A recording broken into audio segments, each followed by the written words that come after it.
तमिलनाडु भाजपा की दुर्गति वाले दिन शुरू हो चुके हैं। अन्नामलई क्या धोखा देकर अब कट लिए अपनी कोई पार्टी बनाएंगे या फिर बीजेपी की कोई अंदरूनी चाल अभी भी बाकी है।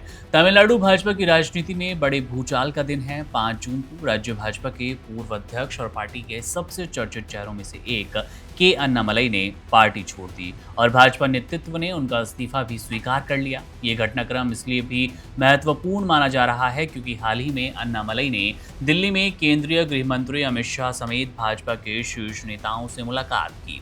उम्मीद थी कि बातचीत के जरिए मतभेद दूर हो जाएंगे, लेकिन ऐसा हो नहीं पाया। सवाल ये, आखिर अन्नामलई की ऐसी कौन सी शर्तें थी जिन्हें भाजपा नेतृत्व मानने को तैयार नहीं थे। मोदी शाह की जोड़ी और शाह जो खुद चुनावी चाणक्य राजनीति के चाणक्य कहे जाते हैं, वो आखिर अन्नामलई को मनाने में कामयाब क्यों ना हो पाए। क्यों दोनों पक्षों के बीच समझौता नहीं हुआ। यही वजह है कि अब इस पूरे घटनाक्रम को तमिलनाडु में भाजपा के लिए एक बड़े राजनीतिक झटके के रूप में पेश किया जा रहा है।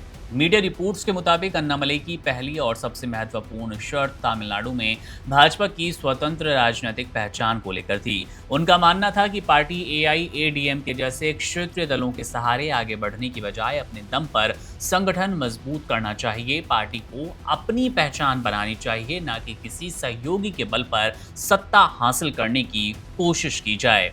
अन्नामलई लंबे वक्त से एआईएडीएमके के साथ गठबंधन के आलोचक रहे। उनका तर्क था कि गठबंधन से भाजपा का वोट बैंक नहीं बढ़ा, बल्कि पार्टी की अलग पहचान कमजोर होती गई। लेकिन भाजपा नेतृत्व तमिलनाडु में चुनावी गणित को देखते हुए गठबंधन की रणनीति छोड़ने के पक्ष में नहीं था। यहीं से दोनों पक्षों के बीच पहला और बड़ा मतभेद शुरू होता है। दूसरी महत्वपूर्ण शर्त ये बताई गई कि अन्नामलई तमिलनाडु की राजनीति में सक्रिय रहना चाहते थे। वे राज्य में जन आंदोलन, पदयात्रा और संगठन विस्तार के जरिए भाजपा का चेहरा बने और भी रहना चाहते थे, यानी कि मुख्य भूमिका में खुद को देख पा रहे थे अन्नामलई भाजपा के लिए।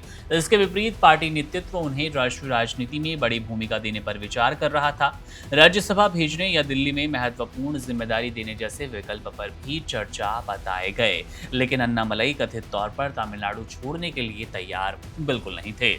तीसरा विवाद संगठनात्मक अधिकारों और राजनीतिक स्वतंत्रता को लेकर था। अन्नामलई चाहते थे कि राज्य में भविष्य की रणनीति तय करने और राजनीतिक अभियानों को चलाने में उन्हें अधिक स्वतंत्रता मिल पाए।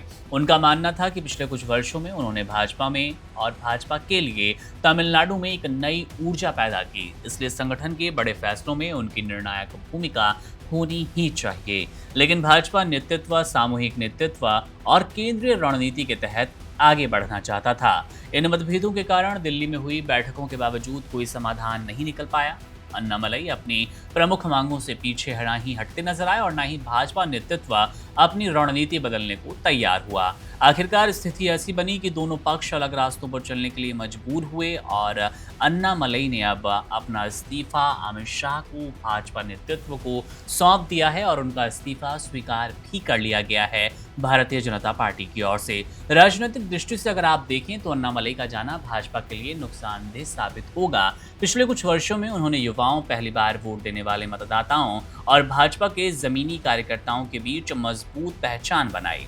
उनके नेतृत्व में पार्टी ने तमिलनाडु में अपनी मौजूदगी बढ़ाई और कई मुद्दों पर आक्रामक राजनीति भी की। ऐसे में उनके बाहर जाने से भाजपा को संगठनात्मक और राजनीतिक दोनों स्तरों पर चुनौती का सामना करना पड़ेगा। यही कारण है कि अन्नामलई का इस्तीफा केवल एक नेता के जाने की खबर नहीं है, बल्कि तमिलनाडु में भाजपा की भविष्य की रणनीति और ताकत पर बड़ा सवाल है। बहरहाल देखना दिलचस्प होगा कि क्या ये बीजेपी की ही कोई नीति है या फिर अन्नामलई एक नई शुरुआत करने जा रहे हैं तमिलनाडु के लिए और खुद अपने लिए। मामले पर नजर रहेगी। तमिलनाडु की राजनीति पर हमारी नजर है। आपको अपडेट्स देते रहेंगे।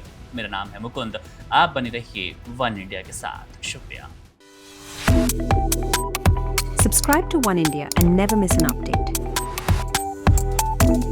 Download the One India app now.